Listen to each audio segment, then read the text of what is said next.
On March 15th, we shut down all in-person gatherings in response to the outbreak of the COVID-19 virus. We were one of the first churches in Lakeland to do so, and if you think about it, so much has changed since then. Many people who never participated in worship or groups online have learned to do so and are grateful that it's even possible, given all that's happened. Well, recently the national discussions are about reopening the economy. Every business, every organization, every church has been talking really nonstop about what to do and sifting through mountains of reports and opinions from experts and scientists and politicians and local authorities. And we've been doing that here as well. And frankly, I think there's this leadership fatigue after what feels like 24/7 monitoring of thousands of points of constantly changing data for 10 weeks in a row now.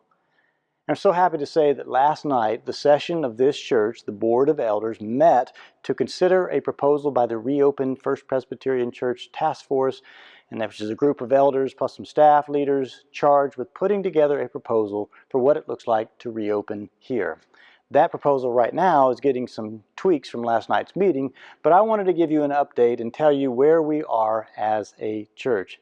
And the first thing I want to say is that one thing that came out loud and clear in the meeting is just how much we love you and care about your well-being. I mean, we love our people. We're doing all of this for our people, and I hope that that encourages you. It was great to hear that tone in the meeting, even as we worked through the language of a reopened document. The task force and the session are compelled by love for God and love for you. That then led to two decisions. First, we have decided to move to the first of 3 phases described in our reopen process.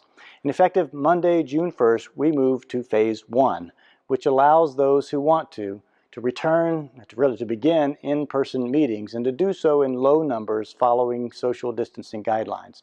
In phase 1, groups, classes, meetings of up to 10 people may begin again at the church. This phase does not return us to in-person worship. We will continue to have online only for worship services, and I know some are relieved to hear that and others are frustrated by that. Just say, not yet. We have many people to consider, many to bring along, and with all the virtual gathering tools that we have in place, we are in no hurry.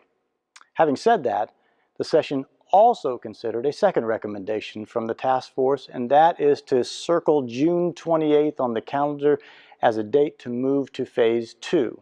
And in phase 2, we open up to larger groups of people, up to 50, and we return to in-person worship with limitations of seating and with appropriate guidelines for sanitizing, all those in place. June 28th was a rather arbitrary, but we needed time to get several protocols in place, as well as time to communicate exactly what is being done and how. And this also gives one more session meeting can take place before then to either confirm the date or delay it if conditions worsen.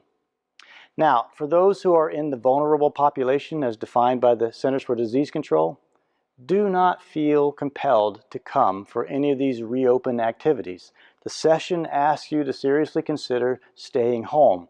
We're not going to shame you if you come. We're not going to ask for a doctor's note. But again, we love you and we want you to be well. Consider sticking with social distancing just a little longer. No matter what, we will continue to offer full online classic and Vine services. And if you stay home, the only difference you may notice when we go to in-person is that you may notice that the pastors will be not looking only into the camera, but will be looking around the room as well. Otherwise, everything you've been getting online, you will continue to get. Well, that's it for now. That's the update for now. If you have questions, know that we will be back with you soon for more details. But until then, God bless you, and we'll see you soon.